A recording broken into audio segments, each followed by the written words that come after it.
But, you know, that's what make him a bad boy and the best that's ever done it. Don't get it twisted. I love LeBron, but no. No, come on, baby, come on. Let him be a man. Let's stop pretending and call this what it was. A moment of truth that finally slipped past the media filters. Magic Johnson didn't just answer a GOAT question. He pulled the curtain back on a conversation people have been scared to have in public. And the funniest part? He did it with a smile, with love, and with the kind of authority only someone who actually lived the era can have. No hate, no bitterness, just clarity. And for LeBron fanboys, clarity feels like disrespect. Hold up, you know LeBron is not the GOAT. I love my boy. I love him. Yeah. But when Michael Jordan took off with that tongue out... This whole thing didn't come out of nowhere. The writing has been on the wall for a while now, and if you've been paying attention, you already know it. The Lakers didn't give LeBron a contract extension. That alone told you everything you needed to know. That's not accidental. That's a message. It wasn't about finances or luxury tax. It wasn't about age or cap space. It was a quiet acknowledgement from the franchise that they've entered a different era. A pivot away from narrative-driven loyalty toward a more grounded acknowledgement of basketball realities. 1991 against my Lakers, right hand. We thought we had him. He looked as we went down. He switched it to the left hand. Tongue went left. Spun it against the glass and good. There's nobody alive that's been able to do just that. That boy is too bad, I'm telling you right now. So when Magic got asked the GOAT question, understand something. This wasn't some random opinion. This was the voice of the Lakers establishment. This was history speaking. Magic didn't stutter. He didn't hedge. He didn't give a politically correct answer. He said what a lot of people think but are scared to say out loud. And the way he said it mattered. It was deliberate. It carried weight. It carried the authority of someone who didn't just watch Michael Jordan dominate. He played alongside legends, led championships, and understood what dominance truly meant on the court. Looks like Michael Jordan's trying to find a way to miss his shot. Instead of taking the easy one, he tries to make it hard and still comes up. He's saying to the fans, I love it. Magic started the way you're supposed to start, with respect. I love my boy. I love him. And fanboys heard that part and thought they were safe. Do you feel in charge? But then Magic did what real basketball minds do. He took you back to the moment. He took you back to 1991. He took you back to when the Lakers thought they had control of the finals. And then he painted the picture that separates myth from reality. Jordan driving right, defense collapsing, everyone expecting the finish. Then that split second, Jordan switches hands in midair. Not because he had to, not because it was the fundamentally correct play, but because he could. Tongue out, body suspended, adjusting while everyone else is frozen. That's mastery. That's instinct fused with genius. And Magic said it plainly, nobody alive has ever done that. That wasn't hype, that was testimony. LeBron is a bad boy too. He's a bad boy, but he's not Michael. Appreciate that, Magic. Look at it.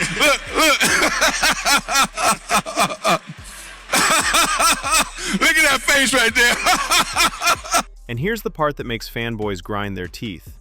Magic didn't have to demean LeBron to make his point. He didn't mock him. He didn't compare stats. He simply placed Jordan in the context of basketball history, in the context of moments that define a legacy. And in doing so, he made the subtle but critical distinction. There's this whole debate with him and LeBron, right? LeBron, oh, you know, I'm chasing Mount Rushmore, all this other stuff. Let me just ask the question. I just want to ask the question from you. Patrick.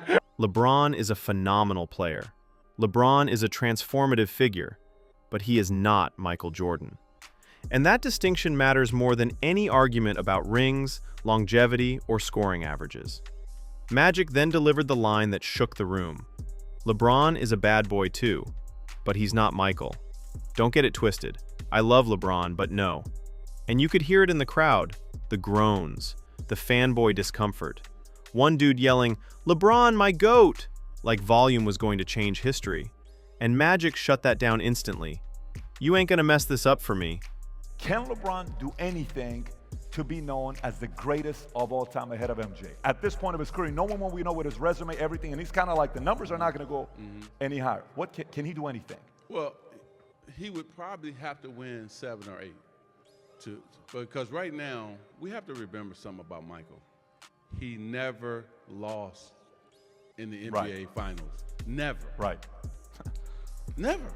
That moment mattered because it exposed the real difference in this debate. Jordan didn't need protecting. Jordan didn't need context.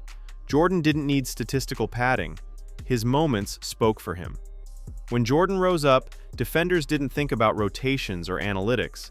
They thought, "Get out the way." Sam Perkins looked defeated before the play even finished. AC Green looked like he'd seen a ghost. That's aura. That's fear. That's dominance that can't be graphed.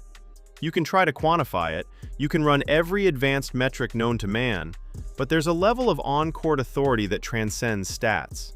It's psychological, it's cultural, it's the ability to bend reality in a single play. That's what separates a legend from a superstar.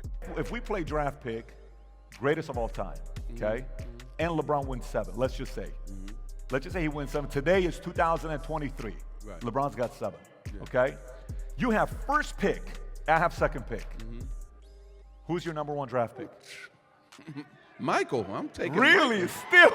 Still? And here's the part fanboys hate the most. That play Magic described isn't even Jordan's most iconic moment. Think about that. Not the shot over Lakers, not the last shot in Utah, not the shrug game. Jordan has so many moments that you can argue which one defines him. Meanwhile, LeBron's entire finals legacy gets reduced to one defensive play, blocked by James. And yes, it was a great play, an all-time play. But when your greatest finals moment isn't even an offensive one, that tells you something. Across 10 finals appearances, that's the clip that gets replayed the most. Not a series-ending jumper, not a killer sequence, a chase-down block. And somehow, fanboys want to put that in the same category as Jordan walking down the court knowing the game was already over, exuding dominance without lifting a finger. This is where the stats crowd jumps in. But points, but assists, but longevity. And that's when you have to slow the conversation down and ask a simple question. What are we measuring? Because if we're measuring accumulation, then yes, longevity matters. But if we're measuring dominance, peak dominance, winning when it matters most, then stats without context become noise. Numbers alone are seductive. They feel objective. They feel incontrovertible. But basketball is a narrative game, a series of high-stakes moments strung together. It's the ability to perform under pressure, to seize the decisive moment, to break the will of the opponent when it matters most. And that's where the comparison falls apart. LeBron has played over 2 decades in the most offense-friendly era the league has ever seen. Spacing, freedom of movement, touch fouls, defensive rules that punish physicality. He's had the ball in his hands more than almost any star in NBA history. He's led teams in shots, usage, and decision-making while also having unprecedented influence over rosters and coaching staffs. Under those conditions, you should pile up numbers. You're supposed to, and he has, and it's spectacular. But the spectacle doesn't always equal supremacy. Fanboys love to say LeBron ran the gauntlet in the East. But when you actually look at the numbers, that myth collapses. In all those finals runs out of the East, LeBron only faced 2 All-NBA first-team players before the finals. One of them was Derrick Rose, who people love to disrespect now, but anyone who actually watched him knows how special he was before the injury. That's it. That's the list. And when he got to the finals, reality hit. LeBron faced All-NBA first-team players in 8 finals. His record in those series? 3 wins, 5 losses. That's not dominance. That's not inevitability. That's being great, but beatable. Now compare that to Jordan, 6 finals, faced 5 All-NBA first-team players, undefeated. No Game 7s, no collapses, no "we'll get them next year." When Jordan got there, the discussion was over. No need for narrative gymnastics, no need for statistical cherry-picking. When Jordan won, it was absolute. When he lost, rarely happened, and always had an asterisk if you tried to spin it otherwise. Jordan's resume in just 11 full seasons with the Bulls is absurd. 6 championships, 6 finals MVPs, 5 regular season MVPs, 10 All-NBA first teams, 10 scoring titles, 9 All-Defensive first teams, Defensive Player of the Year, 3 steals titles, all-time leader in playoff points per game. That's not longevity, that's concentrated excellence. Jordan didn't play to accumulate, he played to conquer. He didn't care about pacing himself for year 20, he cared about breaking you in June. That's why people trusted him. If you bet your life savings on Jordan in the finals, you'd be rich today. If you did that with LeBron, you'd be explaining yourself to your grandma and dodging phone calls. And that is precisely why comparisons between the two feel uncomfortable. LeBron's longevity and statistics are extraordinary, but they are not a substitute for dominance. Not when dominance is measured by inevitability, aura, and the ability to command the game without apology. And this is where the analogy fits perfectly. LeBron's entire identity is built on numbers. Jordan's identity is built on winning. Stats versus results.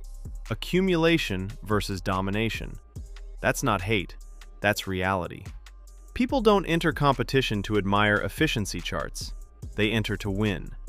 You don't boot up a game, step onto a court, or enter a tournament hoping to lose gracefully. Winning is the point. And Jordan embodied that in a way no one else ever has. The longer LeBron plays, the more this gap becomes obvious. Longevity exposes things. It strips away the myth and leaves the tendencies. And when you watch closely, you start to see it. The similarities to a high-usage, high-impact player who needs everything tailored around him to function at his best. That's why the comparison fanboys hate makes them uncomfortable. It's why narratives are created. It's why statistics are manipulated. It's why social media debates rage. Because at the core, deep down, we all sense the truth. Greatness is about moments, domination, and legacy, not just accumulation. Magic Johnson didn't embarrass LeBron by insulting him. He embarrassed the narrative. He embarrassed the idea that this debate is still open. He reminded people what it looked like when greatness wasn't debated, it was accepted. And that's the distinction the basketball world needs to internalize. Fans of the game need to stop measuring greatness by hashtags, highlight reels, or social media virality. Greatness has a standard, a history, a benchmark that transcends eras and metrics. Magic reminded us of that with grace, wit, and authority. So now I want to hear from you. Did Magic Johnson cap? Or did he say what needed to be said? Did he keep it real about the GOAT conversation? Or did he cross a line fanboys don't want crossed? Think about the implications. Think about the moments. Think about the aura, the inevitability, the dominance. And make sure you're ready for this season, because when these Lakers games start, we're going live. No filters, no excuses, just the truth. You know what time it is. And remember, sometimes the truth is uncomfortable, but it's always necessary.